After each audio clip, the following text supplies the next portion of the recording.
Today's video is sponsored by Squarespace, but more on them in a moment. Now, one of the reasons modern bikes are so expensive are all the extra features, like electronic shifting and hydraulic disc brakes. But I know that lots of people don't want or need all that extra complexity, which is why this new Groupset is so exciting. It's a Groupset that trades complexity for simplicity. No motors, no batteries, no hydraulics, mechanical simplicity all the way.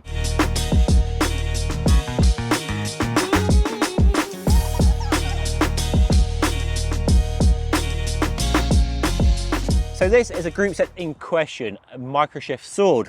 It's a gravel bike Groupset available in 2x, as I have here, or 1x, and perfect for anyone who wants low gears, whether riding off-road or a touring bike like this, my own Fairlight Cycles.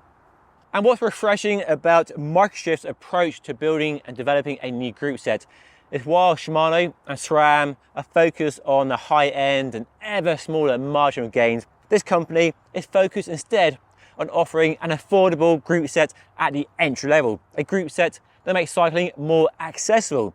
And that's something I can definitely get on board with, and which is why I think this might be the new people Groupset. But is it any good?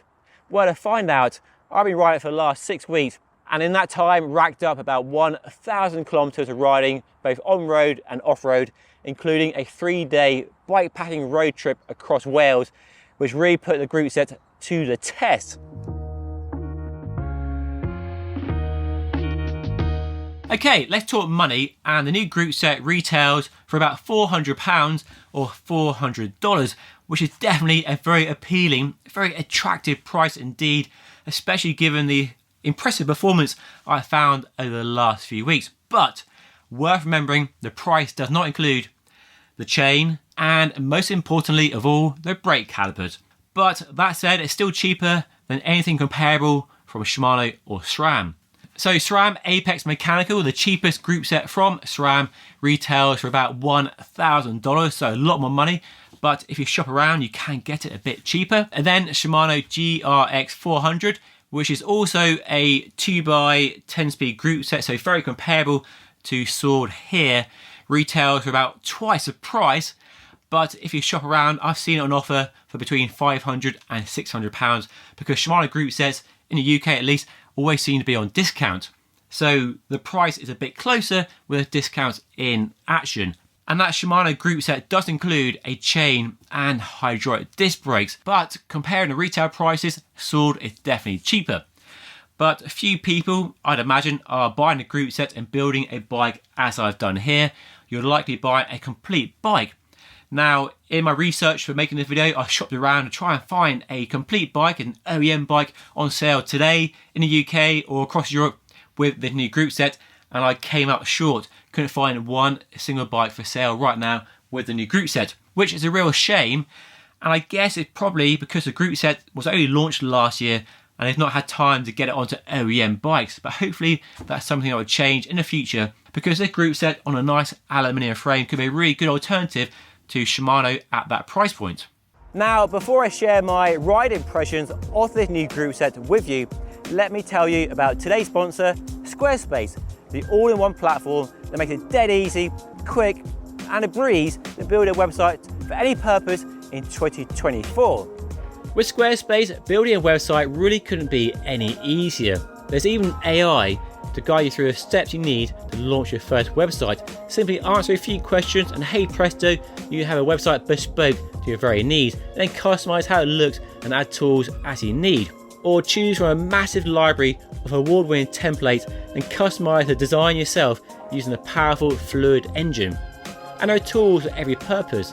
Flexible payments if you're running an online business, taking appointments, managing a newsletter, running online courses, you want to start blogging, the list with Squarespace is endless, and all without knowing any HTML. So if you like the sound of that, there's a free trial. You can start right now and find out for yourself just how good it is by using the link down below in the description. And if you enjoy it, well, here's 10% off. Use my discount code on screen right now. Okay, back to this new Groupset.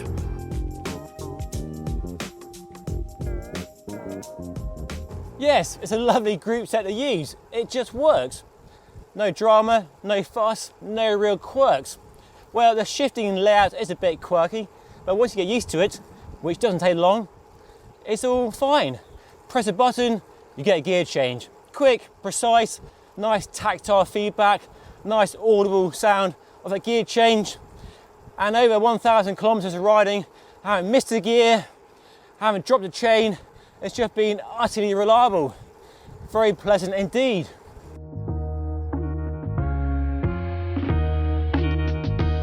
The hoods are the most important part of any bicycle, as long as the gears and brakes work as they should, because these are your main contact point with the bike, and somewhere you'll spend a lot of time holding the hoods and operating the brake levers and the gears as well. And ergonomically, the hoods are really good. A nice shape, quite a small hood knobbing bit here, a few ribs along the top and inside for extra grip when it's hot and sweaty and you're riding without gloves, as I prefer to do, and a nice shape and generally very good indeed. And the rubber material is of a high quality and doesn't move around and stays in place as it should, so that part of the hood is very good. The brake lever, which is fixed compared to Shimano, which flaps around, is nicely shaped, ergonomic, and works well from the drops with a flared handlebar like I have here, and works well in the top too. And then we come to the shifting, which comprises two small buttons. So for rear shifting, this big paddle goes up to an easier gear, so up the cassette, and this small button goes down to a smaller sprocket and therefore a harder, faster gear.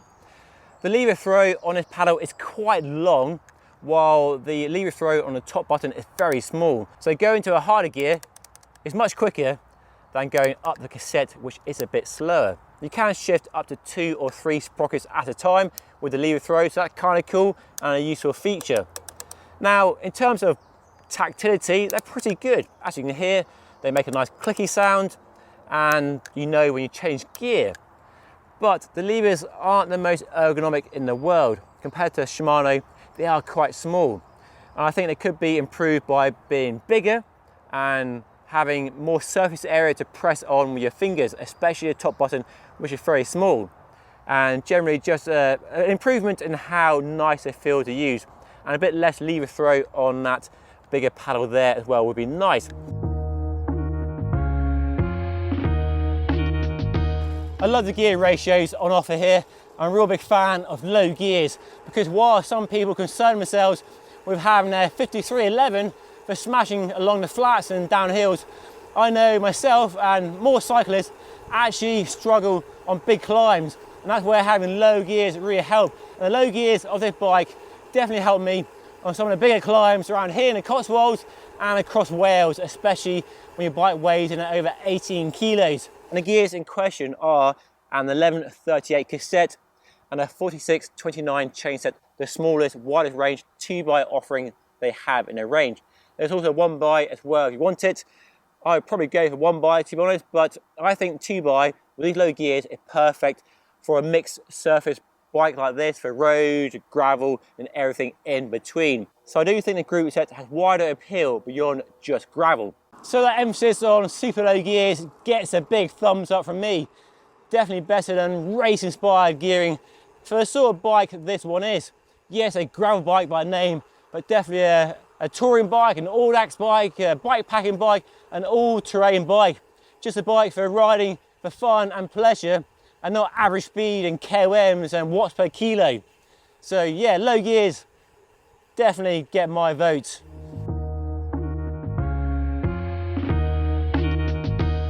I am a fan of hydraulic disc brakes. Love the ease of braking in different situations. And while the TRP Spires are pretty good for a mechanical disc brake, they aren't a patch on hydraulics. But I do have to say, I got used to them. And while they lack that initial bite of a hydraulic disc brake, I had no real drama with stopping or slowing down. Even with a fully laden bike coming in at over 18 kilos, I was able to stop, but definitely missed that reserve of power and ease of braking with one finger that you have with hydraulic disc brakes.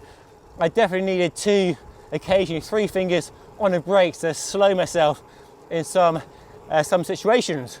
But the flip side to that lack of power compared to hydraulic disc brakes, it's the ease of setting the bike up and maintaining the brakes. No hydraulics, no bleeding necessary. Just keep an eye on the pads and keep an eye on cable tension. And yeah, breeze to set up and a breeze to maintain. And yes, it's been reliable in my 1,000 kilometers so far, which I know isn't the most long term, but I've seen other reviews and have feedback from other people, viewers who have the Groupset and have told me and informed me it's very reliable in the long term. And there's plenty of reason to expect that wider 10-speed chain to be more durable, reliable in the long term compared to narrower 11, 12 and 13-speed chains. And definitely a lot cheaper to replace when it wears out. So a Groupset that doesn't cost a fortune to buy in the first place and won't cost you a fortune to maintain, with super low running costs and no complexity at all other than the occasionally fiddly setup of that front mech with indexing and cable tension.